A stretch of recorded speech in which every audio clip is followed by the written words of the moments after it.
I'm very happy to introduce our next speaker, whose work was sponsored by this very event last year. Bri Crawford, who's working at the Youth Law Center, mitigates the impact of child welfare and involvement in the juvenile justice system for children with disabilities. Her project was made possible by our Text to Give campaign at last year's Scales of Justice. Bri, the floor is yours.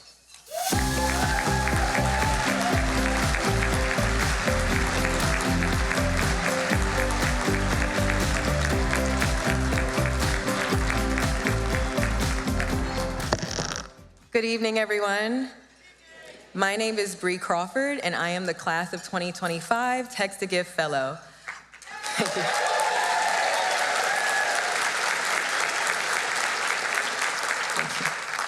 I am proud to be here today. Thank you for the funds that were raised last year at the Scales of Justice event. Through my fellowship, I have the privilege of advocating for and empowering youth involved in the Tennessee juvenile justice and child welfare system. The work I do every day is deeply personal to me because I know firsthand the impact of a system that fails to protect youth. During my final semester of law school, I clerked at the Maryland office of the public defender, where I met a client who we'll call Star. Star was a teenager charged as an adult being held in an adult detention center.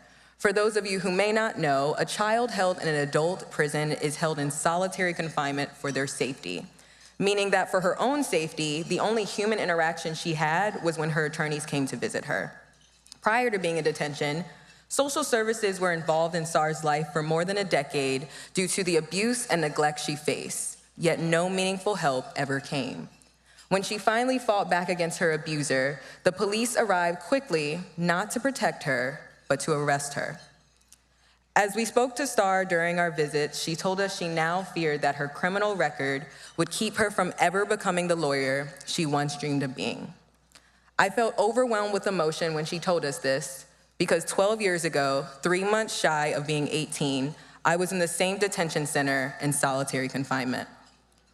My days consisted of crying, imagining a good meal to combat my hunger, and hoping that the guards would remember to let me out of my cell for my required hour so I could shower and attempt to make phone calls that I knew would go unanswered because I was only allowed out of my cell between 2 and 5 a.m. Like Star, I had built the courage to protect myself against one of my abusers, and like Star, the system responded swiftly to punish me, but had failed to protect me for years. My abuser was described as a single mother doing her best, and I was made to feel grateful for my situation despite the physical and emotional abuse I had faced for years.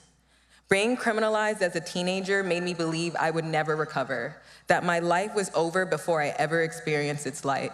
No child should ever feel that despair, that their life is not worth living or their future has already been extinguished. My commitment to serving youth through law is a direct reflection of that belief. Every young person deserves safety, stability, and the chance to learn and grow. Our youth are being denied access to education simply because they are in placement due to dependency and neglect, or in detention for alleged criminal behavior. When they do receive schooling, it's inadequate for their grade level and needs, and every day they are not in their communities, they lose access to important opportunities. Youth with disabilities, in addition to being denied accommodations, miss out on health and public benefits to which they are entitled and face harmful conditions in group homes and institutions.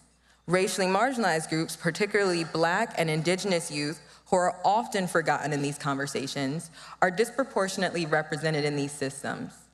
They are also more likely to experience congregate care and disability diagnoses. Yet, their families face immense barriers to resources that address their disabilities. My work aims to bridge these gaps by fostering collaboration among legal advocates to ensure these children receive the coordinated support they need to thrive outside of these systems. There is a poem that reads in part, "We were all meant to shine as children do." It's not just in some of us, it's in everyone. And as we let our own light shine, we consciously give others permission to do the same. The support of EJW fellowships allows advocates like me and others to let our light shine and help our clients and communities do the same.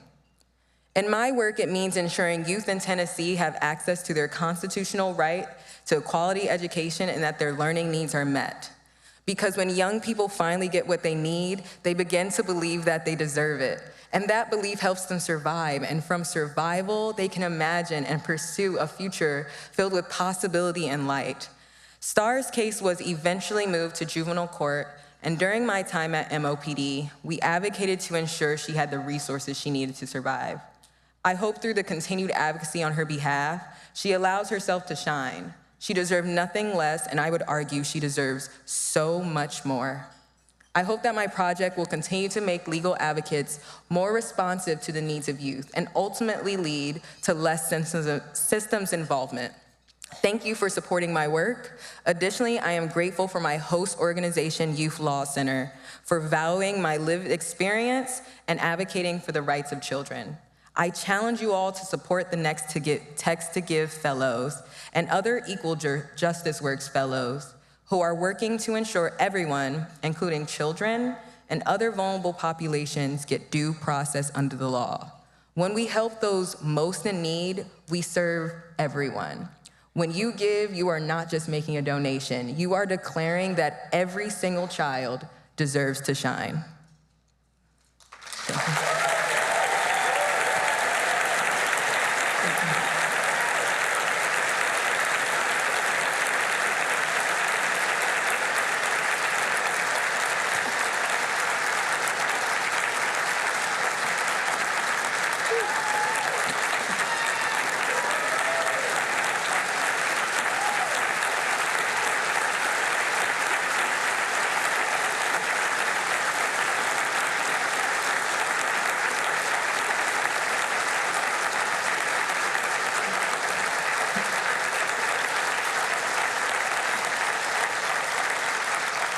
Thank you all so much.